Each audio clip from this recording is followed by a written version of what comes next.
Hello, guys, and welcome back to episode 4 of the Walk on Watford series. I'm happy to have you guys back. I hope you're enjoying the series so far. But yeah, I am definitely, as you can see. Kind of sitting on the home page. I've started off on a different screen, so we can kind of just do the league table right off the bat. Because this screen, to be honest, is just absolutely awesome. It's everything you need. It's got all your top goal scorers, your yellow card leaders, your board confidence, and injuries in your upcoming games and stuff, and even your last two fixtures, which is awesome. And also, of course, your finances, because yeah, 38 million pound balance is pretty cool. But you can see we are five. Well, after 5 games, we're 2-2-1, sitting seventh in the league with 8 points. So we've had a decent start.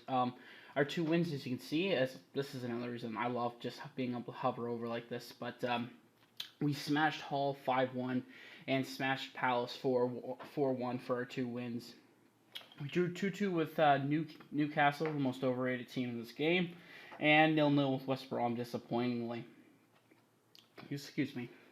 Our only loss was a 3-2 loss to Arsenal, and to be honest, I'll go and show you that one. It was kind of a kick in the teeth. We tied the game up in the 90th minute, and then we scored on ourselves in the 91st, like literally right after that. So it's kind of a sucker punch to the gut. I really think we probably didn't deserve that loss, but can happen. In the 4-1 win, Sinas scored, Dini banged in two, and Scott Dan had an own goal. In the 2-2 draw, Andreas Zilkovic and Christoph Ayer showed up. In the 5-1 win, Zilkovic scored two, Lincoln scored one, and Dini scored two. You see, Dini and Zilkovic have become are really big factors. If you look at the player stats here on the screen, that's, as I'm going to say again, I love. They both have banged in 5 goals, so they're both leading the team in goal scoring. Most assists are tied with Holbass and Zilkovic. You can already see from these stats, Zilkovic is a stud. And of course, I have Zach Lowe back on the team after his stint at Bolton on loan, where he absolutely killed in the championship, having 22 goals and 7 assists. He had an unreal year for them. So I'm happy to have him here in the Premier League, and I'm kind of hoping to get him firing. So first of all, let's crack on over to the transfers. I'm sure you guys want to see them. Let's go with our outs. Just a bunch of useless outs. Our backup keeper. Oh, Anisha Anya did go for 2.5 to Celtic. I didn't think he was going to have a repeat season, and I want to get money for him. He only had 9 goals, 9 assists last season. Yeah, it's quite big for a newly promoted side, but I personally thought, as you saw in the last episode, Anjaya Stilkovic is the better player, and he truly has been. He's just, he's just so good. But Joel Ekstrand went out for 500k to Burnley. I'm not even going to try to pronounce his name, but he went on free to Bristol City, the team I love and support. Abdi went for 1 million to QPR. Lee Griffiths did get sold for £5 million. I said to myself, kinda, if I got double what I paid for him, he was gone in the offseason. Even though personally he was probably my favorite, one of my favorite signings, because I've signed him in the past in previous FMs and stuff. So it's nice to see him back, but he's still playing the Premier League, so he went off to Aston Villa, which is a good move for him. He's going to get more playing time than he did here.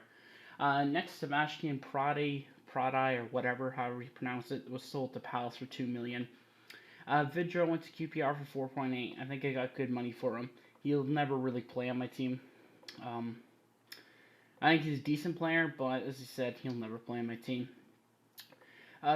Stephen Berkus, I think is how you pronounce it, went off for 1 million. Never played a game for me, so nothing big there. The big sale of the offseason was £15 million. Edington Kapui did leave the club.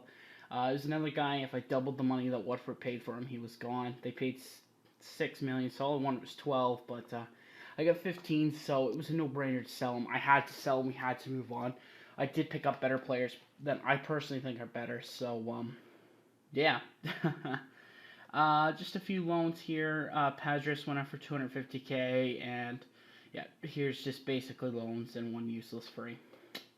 But let's go to the ends. As you saw in the last episode, I'm just going to kind of quickly go through. I showed Njaya Silkovic earlier in the episode as well, but This kid is the face of Watford. I believe he's going to be the face of Watford for a very long time. He's only 20 years old, and he's amazing. I've got no other words but just utterly amazing. He's already valued at £27 million. This kid is the face of the team. He's the face of the franchise going forward. And if we're going to succeed, I believe he needs to be on it and he needs to keep excelling like he has been. Moving on from there, you saw that we also, in the last episode, we signed Jerome Ruby. He's going to be the keeper for probably basically this whole series. He's 24. He's got some great stats, and I got him on a free, so I just can't go wrong with that. I'm only paying him 53K a week. That's a bit, but it's basically a contract. He'll basically be our keeper for the rest of the series, so it's a position that we no longer have to think about. Moving on from here is the transfers you haven't seen, but Keisuke Honda. Many of you guys know who this is. He's Japanese, 30 years old, not 33. From AC Milan, I paid $3.9 million. I wanted someone that was a bit more agile and a bit more creative than Timmy Cahill to play in that AMC slot. So Honda really fit the bill there, and he's played 4 games, having 1 assist. I think it's going to take a bit for him to gel and suit into the team because it isn't like the Italian or Russian football that he's used to. England's a lot different, and everyone knows that. It's a lot harder league to play in. So I'm really hoping he can adjust. He's got the 1 assist so far, but I have high hopes he can continue on and do much better. Moving from there, I'm bringing in my favorite player in football, Timmy Cahill. I love this guy. Just love this guy. You guys saw him in the last episode. I told you I started out watching the MLS and kind of fell in love with him, and I have a few Aussie friends that love him too, so it kind of just panned out to him being like my favorite player. I'm really happy to have him. Right now he's at Shanghai, and he recently signed a new contract there, so he extended his stay there. But he did, most of you will remember, he did play for Millwall, and he played for Everton for a very long time. One of the things I really like about Timmy is he's a homegrown player, so he counts towards the homegrown players. So in registration it was much easier this year. Moving on from there, I signed the very, very well-known, I should go with, Christoph Ager. Most of you guys have played FM in the last couple FMs, and definitely this FM know who Christoph Ager is. He's a young Norwegian DM. It's midfield center, attacking midfield center. Basically, he even plays center back and striker. It's kind of unreal, but this guy is just Hey, you can look at the stats. Those are stats at 18 years of age. 18. This guy is amazing. I have no words to explain how good this guy is. In 5 games starting, he's got 1 goal, and he's averaging a 7.58 in the Premier League for an 18-year-old that has the most valuable position on my midfield to replace Edison Capuy, the guy who plays in that ball-winning midfield role. This is such a crucial position, and he pulls it off so well at 18. I'm so excited to see him in about 5 years. Oh, he's so good now.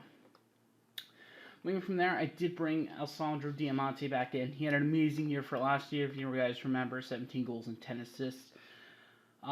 He really hasn't played this year due to another signing you will find out about later. But I've changed the starting 11 a tad bit so he gets in there because clearly our team, I personally think, are missing his free kick taking and his ability to cross the ball and stuff. So yeah, he's going to be moved back into the lineup, which I'm kind of excited about because he definitely deserves it. Moving from there, we paid a lot of money for Cattermole, more than I thought I was going to. Yeah, I'm really starting to think this is definitely a mistake. The game's kind of screwed me over. He was injured shortly after he came in, and then once he was healthy, he got injured again before playing a game. So he's yet to make his competitive debut for Watford. Got no words to say, but this so far has been a flop signing. Had high hopes for the guy, and sadly, he's just been injured. Don't get me wrong, he's still come back. He's got a contract to 2020. Do I think he'll last to 2020? Probably not. He may not last more than this season, but yeah, it was at a time where I thought I needed a big replacement for Kapui, and I thought he could do it, but sadly, injuries have held him out of the starting. Another freebie I came in was Dan Burn, not Bird Dan, whatever you want to call him, I guess. Basically, just brought him in for depth for one, and two for the homegrown player status registration issues I was having in the first season. You all know he's a freaking giant. He's what, 6'7". He's got big heading, and I think a player off the bench, if I need in a really depth role, he could be an excellent asset. We're only paying him £16,000 a week, so it's not a hindrance to us at all. After that, probably one of the better signings of the window. As Stoke got relegated last season, I paid $3.7 million for Ryan Shawcross. Yes, he's the vice captain now. As soon as he came in, I basically named him the vice captain. He's English. He's a great center back in real life. I know he had that bad tackle, but 6, 7, 8 years ago. I don't even know how long it was, but he's excellent in FM, and he's going to be just a rock in the back for us this year, and that experience and leadership we need back there. So I'm really happy and excited about having him. Moving on from here, this is the player, as I was talking about Diamante, was being kept out of the side. Lincoln. His stats may not look like Ajur level or Martin Odegaard or that kind of level, but from what I've seen, I did a bit of research on him before I signed him, and he seems to develop very, very well, and he's flattened to the side pretty well. In 5 games, he has 2 goals and an assist, which basically says he's doing fairly well on the team. I am pushing him out to the wing or playing him in the middle, and Diamante will flop in there somewhere. But I'm really happy to have Lincoln. We paid, what, 4.5? Yeah, 4.5 for the guy. I'm really excited to have him. I think he's an excellent player, and I'd love to see him again. And another 18-year-old kid, I want to see him in 5-6 years and see how good he becomes. Moving on from there, just a bit of a joke signing. I'm sort of kind of friends with a guy named Connor York. He's a Bournemouth youngster in real life. He clearly isn't going to pull any roots up here in the game, but paid 26.5k just to say I had him. So it's kind of just a funny thing, and you'll probably get a repeat thing you'll see in my series, as I kind of will probably sign him all the time. Moving from there, if you played FM15, past the January update, I believe is when he came into the game. Jean Arango, you definitely remember this kid. He's an 18-year-old Colombian attacking midfield center. We paid 325k for him. He's currently on loan back at Bayo Calo Chio FC or whatever in Colombia. It was part of the signing deal. I don't mind that. He wasn't going to play. He doesn't have a work permit either, but I think he's another one of those young players that can develop and become something. I think if he had a work permit, I probably wouldn't have loaned him back, and I probably would have played him. I think he's good enough, but said he's having work permit issues, so yeah, can we actually apply for one? No, not for another 64 days, I didn't think so. And the last signing in the window was just a depth signing, and we brought Patrick Roberts in on loan from Manchester City. Nothing big. He started 2 games without scoring. He did score one in the cup as well, but I don't really count it. But those are our signings for the window. You saw those, and yeah, today I'm going to be bringing you guys a live comp, so I will cut back to you once I'm ready to start the live comps. To see you then.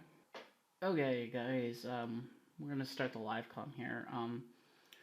This is the tactic I'm going to play in the starting lineup. Minus, I want Tommy Holband in there instead of Cathcart, but Rudy, Nyam, Shawcross, Holband, Holbass, Ajer, Salence, Diamante, Zilkovic, Lincoln, and Dini up front. Going about as aggressive as I can. We are playing Norwich at home, so really hoping to get a good result here. So I'm going to go into the game here. Teams are warming up. I'm going to try 3D at the start. I'm not sure how it's going to work, if it's going to lag or whatever, but Hopefully it doesn't because the 3D is awesome. Switch to Joe McLaughlin. Oh yeah, if you guys want a great assistant manager, Joe McLaughlin, he's amazing. Get him at the beginning of the season. He's an ex-Bolton youth coach or something, but he's got like insane assistant manager stats, so highly recommend him. But yeah, let's go on and start this game here. Yeah, that's gonna be choppy. I can tell already. We're gonna swap to the 2D, and sadly, that's just kind of how it's gonna have to go. But kickoff starts. Of course, we have the possession, but that's always the typical no highlight kind of game. I'm also going to change this to extended, so we do get some more highlights. Rulli kicks it off to Holbass. Holbass whips it up for Troy Deeney. Troy Deeney's playing that target man, so when that pass like that comes through, he can bring it down. But there you go, good ball. Deeney out to Lincoln. Lincoln makes a dash outside, and Troy Deeney bangs it home for Watford. 1-0 Watford. And that bumps us up currently to second due to a great start. That's a good little interchange ball between Deeney and Lincoln. It's kind of the plays we want to see. The wingers really getting into it. Diamante takes a free kick, and Lincoln's going to bang that into the back of the net, but it is offside. Actually, I am going to put the replays back on because who wants to see goals but not really be able to see them that great? I'm going to make this a tad bit bigger and downsize this so I don't really need the league table. It's kind of a moot point right now. 23 minutes have passed. Kind of looks like a boring game. Each team only having one shot. Granted, we took our chance on our one chance. Troy Deeney coming up big for us again. The big old captain for us. Looks like Norwich are dominating most of the possession, but that really doesn't surprise me as we are more of a snatch and grab team even at home, and that's kind of how I have this team set up. Big target man holds onto the ball, plays it onto the wingers. Target man arrives late in the box, heads the ball into the net, and that's really about it. Very Tony Pulis-Stokish, if you want to say, but every now and then you'll have Zilkovic and Lincoln come up with a play of beauty. So that was kind of a boring first half. Going to tell them not to get complacent. I find it works when you're in a one-goal lead. They seem to gain focus all the time. So that's always a nice thing. Kind of a boring game, but hopefully we get some more highlights in the second half. We do have this on extended, right? Yes, we do. Rui kicks it out to Holbass. Holbass whips it up, but Teddy intercepts it. Menez has the ball. Dorans gives it away to Nyam, who tries putting up to Deeney again successfully. Drops it down to Solance, off to Diamante, to Troy Deeney. Troy Deeney off to Lincoln. Lincoln finds the flying fullback Holbass, and he crosses into the box, but we are unable to convert on the cross. Brady then takes the ball at the pitch and is tackled out for a throw-in. As you can see, that's kind of the tactic, but here we get another height. Diamante throws it to Nyam, who passes it back to Azier, who throws it back out wide to Nyam. Nyam tries to cross, but it is blocked. Diamante picks the ball up. Solance to Zilkovic, and his shot gets blocked. Solance gets the ball back from Diamante, but sadly gives the ball away. Shawcross with a great interception as the highlight ends. As you can see, as I was saying, the game is very based around the wingers getting into the target man, which is Troy Deeney. Ooh, Norwich have a corner here, and Graham Dorrans comes close, and Sebastian Bonsong does too. That was horrendous defending by the Watford defenders. We're definitely going to wake up, and what I'll actually do is I'll go into here, go calmly concentrate, because that was definitely not a very concentrating play. And Christoph Azier, don't have another DM on the bench. And I know Blanca can somewhat play in that role. I'm going to take Azier off just due to his yellow. I find there's so many reds. If you've got a player on a yellow and he's in a ball-winning midfield position, take him off. It doesn't matter if it's the 5th minute or if it's the 90th minute. Take him off. It's better not to risk that. As Norwich have another corner, can we defend better this time? No, we can't, but Wilshere does follow us. I imagine he jumped on the back, but Nyam has to throw in. Throws it to Zilkovic, but it's intercepted by Teti. He tries to pass to Menez, but it's intercepted by Shawcross, and then it's back to the wing of defenders. Basong has the ball. Basong goes back to John Ruddy in the good old Norwich net. And he throws the ball up easily for Nyam to intercept, but Nyam idiotically heads the ball to no one. And Menez has the ball, and he takes a pot shot from outside the box, and it goes probably 50 million light years wide. Uh, man, this, to be honest, is an incredibly boring game, and kind of hoping that future live comms are a lot more excited than this game, as it is still only 1-0. That's an easy ball for Reed to kick out. Yep, hammer over Niam. He hits it to Belanta, to Selness, to Belanta. Good little ball there by Shawcross to Zilkovic. Throw through to Dini, and Dini ices the game in the 89th minute. Is he offside? No, he's not. Good pass by Zilkovic to get Dini's second goal, and it looks like we're going to win our first ever live comm in this series. And here's the highlight. You can see it's just a good little through ball. And let's see who kept us on side. Oh god, I'm not even going to try. The Norwich fullback kept us on side, and Dini's not going to miss from there, as he's just such a classy player. And that's going to finish the game. Kind of a boring game. We did manage to score 2 goals, which I'm very happy in the team. We kept them below 10 shots. We did only have 40% possession. We are playing a very attacking tactic, so it doesn't surprise me. Very happy the way the team played. The wingers are playing really well together, and Dini is just having such a great start to the season.